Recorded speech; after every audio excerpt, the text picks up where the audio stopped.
Programa Simples Assim. Apoio Unimed. Cuidar de você. Este é o plano. Arte e Companhia. Cursos e artigos para artesanato.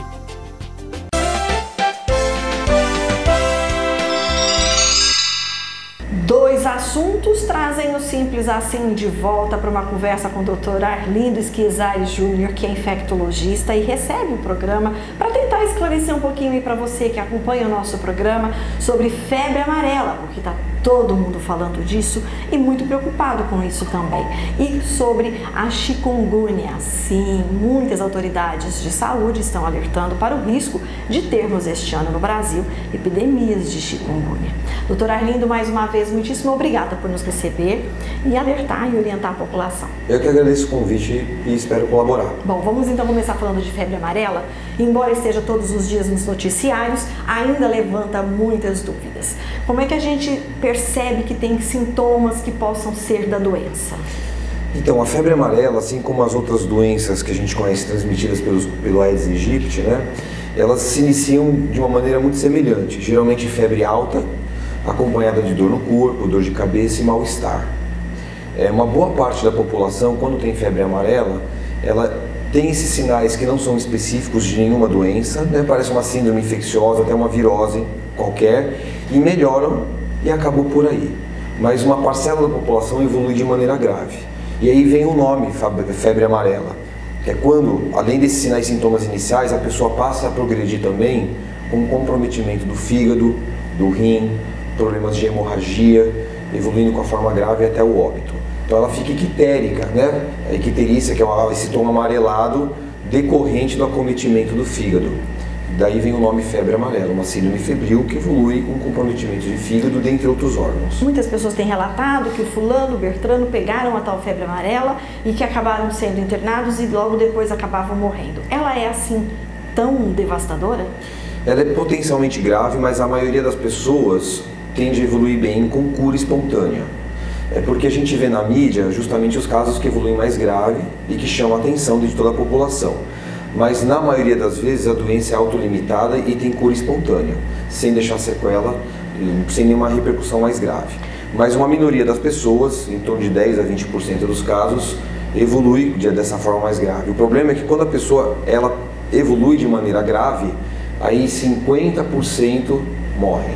Então, das pessoas que evoluíram de maneira mais grave, de cada duas, uma infelizmente vai a óbito. Lembrando que febre amarela não tem um tratamento específico. Ela depende de suporte de UTI, né, um suporte médico, mas não tem nada que você possa fazer especificamente contra o vírus. Tem como se fazer contra o mosquito que traz o vírus pra gente? Sim, como nós já vivenciamos, por exemplo, as epidemias de dengue, né, vamos falar um pouquinho da chikungunya, zika, febre amarela não é diferente. O que eu acredito que seja o grande diferencial a nosso favor nesse caso é que nós temos a vacina da febre amarela. E aí nos leva para aquela questão que hoje o governo propõe o fracionamento da vacina.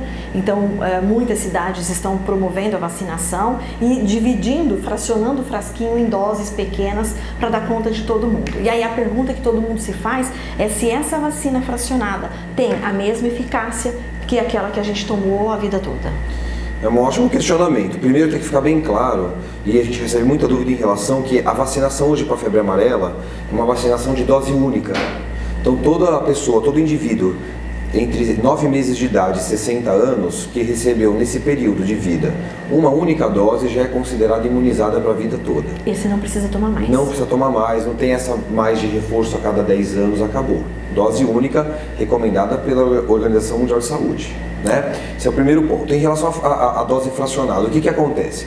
Quando a gente começa a ter surtos epidêmicos e uma necessidade de vacinação no maior contingente de pessoas, muitas vezes a gente não está preparado para isso e a gente precisa fracionar, ou seja, uma ampolinha de vacina, eu vou pegar e conseguir fracionar várias vezes e administrar para o maior número de pessoas com aquela única ampola, né? Eu estou racionalizando a vacina. Ela é eficaz sim, o problema é que essa eficácia é de curta duração. É diferente de tomar uma dose inteira completa, que vale para a vida inteira, né? Essa dose ela serve por alguns anos, período suficiente para que se controle um problema de epidemia.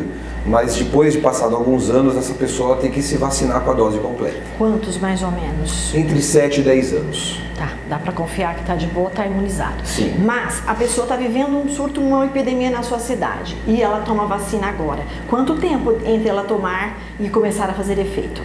10 a 15 dias. Então quem pretende viajar e para uma área que está correndo o risco de ter a doença precisa ter essa precaução com essa antecedência. Sim, idealmente receber a vacina 2 semanas antes da viagem. Certo. Agora chikungunya, doutor Arlindo. A gente sabe que é o mosquitinho da dengue, o bendito, que faz isso com a gente, né? A gente sabe que algumas cidades já têm registros da doença. Catanduva, por exemplo, já anunciou que há 3 casos confirmados. 3 casos diante de milhares que a gente já viu de dengue, tem mesmo que dar essa preocupação pra gente? Sim, é uma doença transmitida por vetor e que tem tantas complicações quanto a dengue.